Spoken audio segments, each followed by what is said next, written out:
Welcome to our channel, ladies and gentlemen. Thank you as usual for your unwavering support to our channel. Ladies and gentlemen, the political temperatures in the country are hitting. The temperatures are rising and we're about to reach the boiling point.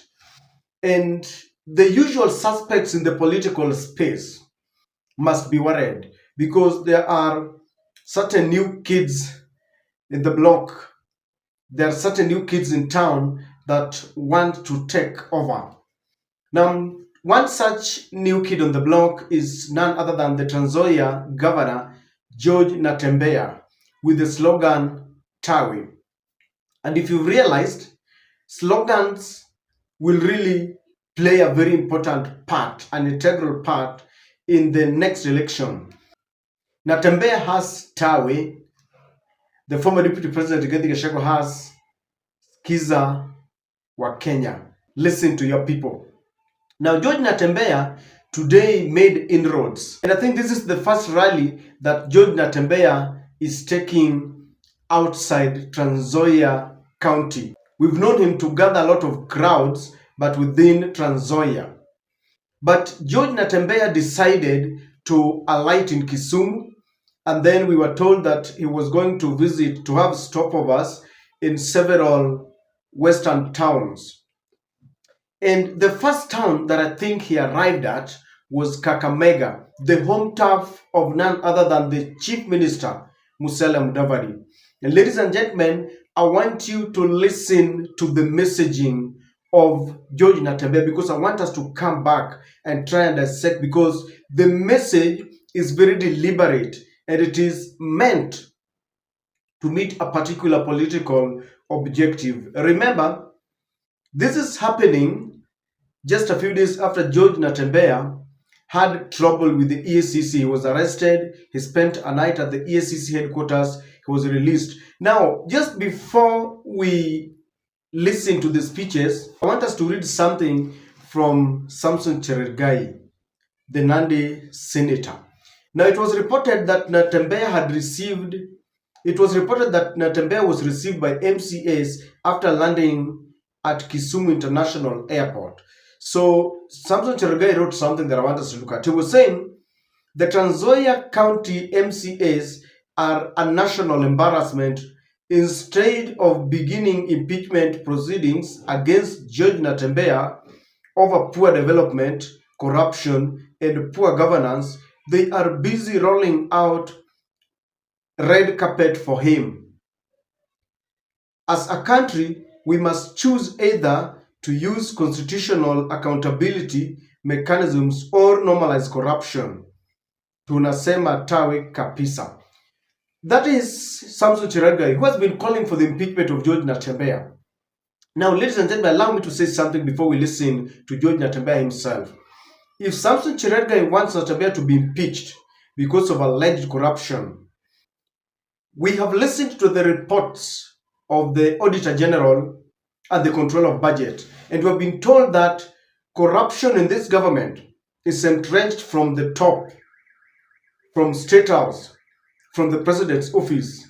Let us impeach the President first before we go to George Natembea. Before Samson Cherargei tells us that George Natembea should be impeached by the members of the County Assembly, let us impeach the President first before we go to the governors.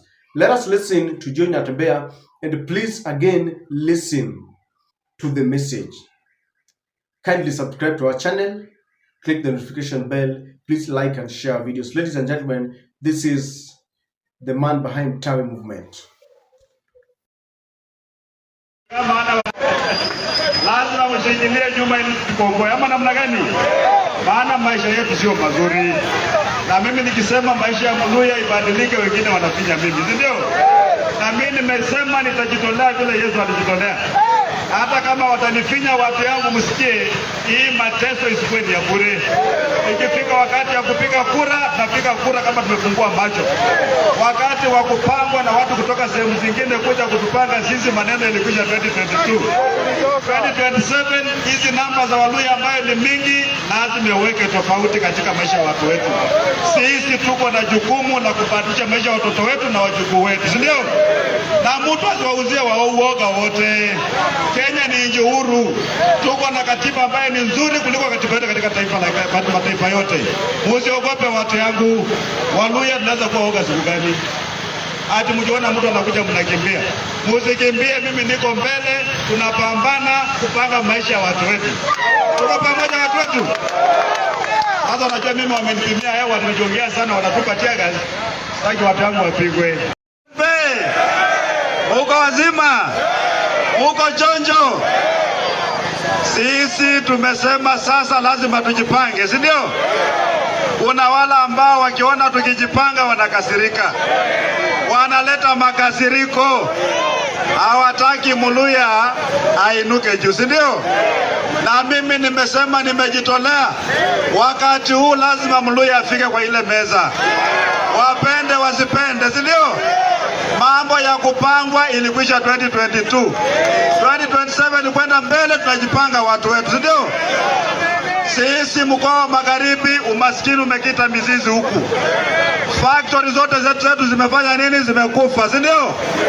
Mumiazi ilikufa, Nzoia imekufa, kila kitu imekufa, si ndio? Sisi tunafanya kazi ya kuchimbia watu makaburi, kupalilia mahindi ya watu, kukuwa watchmen Nairobi, kukuwa mayaya Nairobi. Umaskini umetumaliza na tuko watu wengi, si ndio? Nataka tupige tawe, alafu ndugu yangu wachakoya pia wasalimia, si ndio?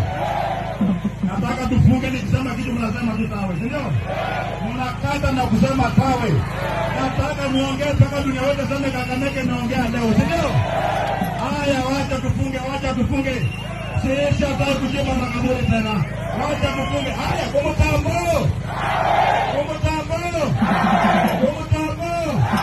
Umaskini. Njaa. Mapendeleo. Magonjwa. Uongozi duni. Kunyanyaswa.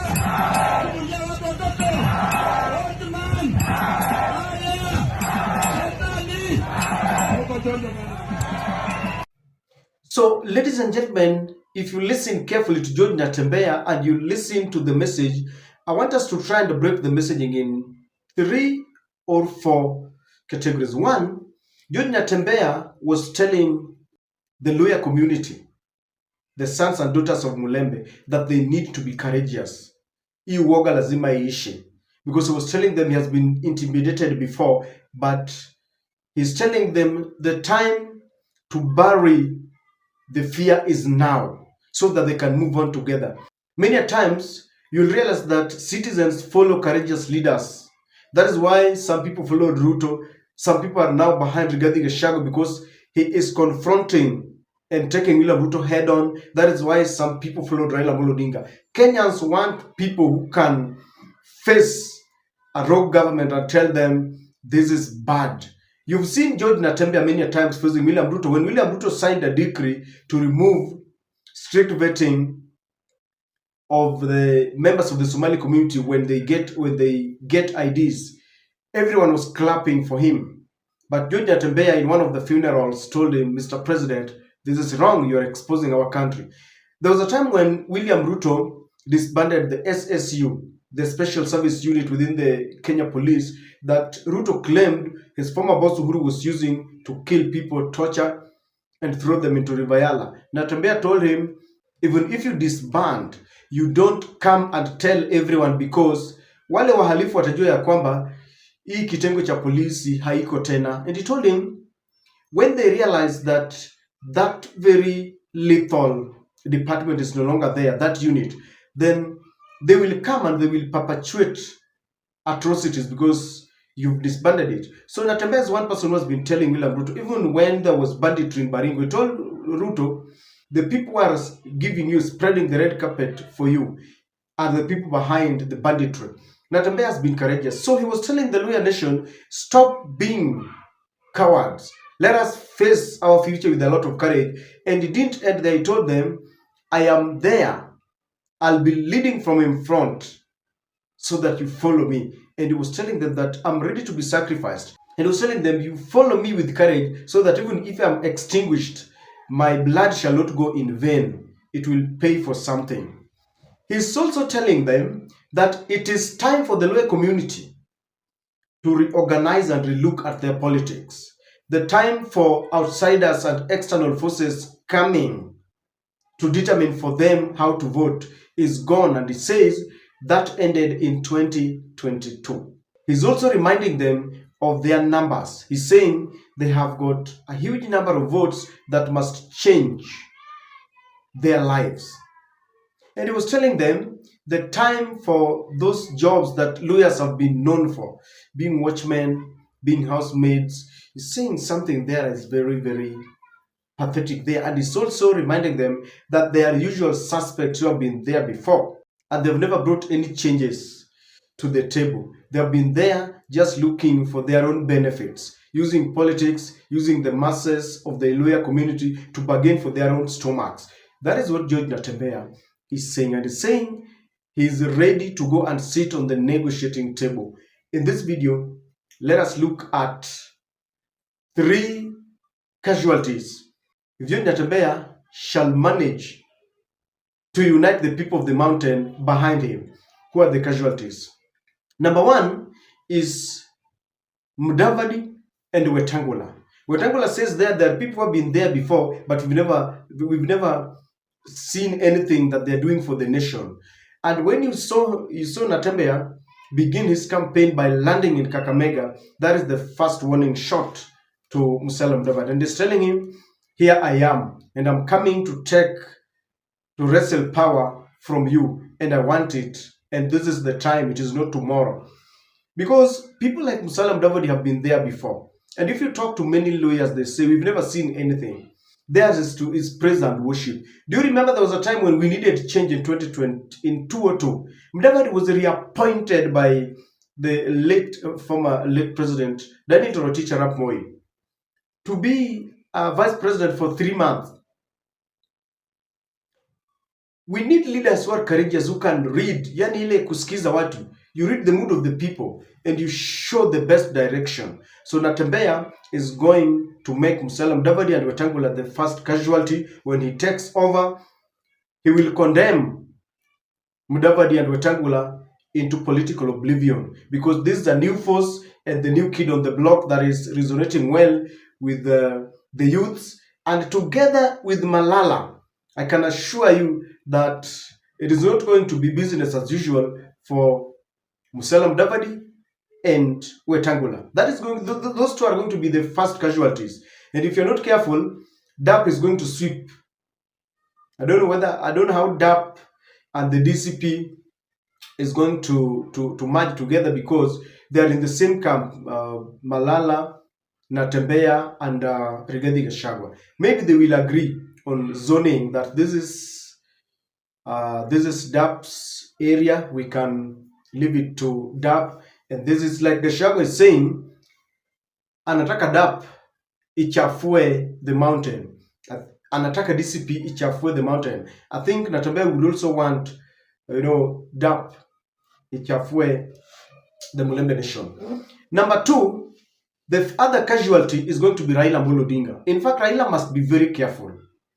He's still carrying Ruto's burden on his back, and it's going to backfire on him. Already Matiang'i is running away with the votes of the sons and daughters of Omogusi. The Bagusi community is gone. They're rallying behind Fred Matiang'i.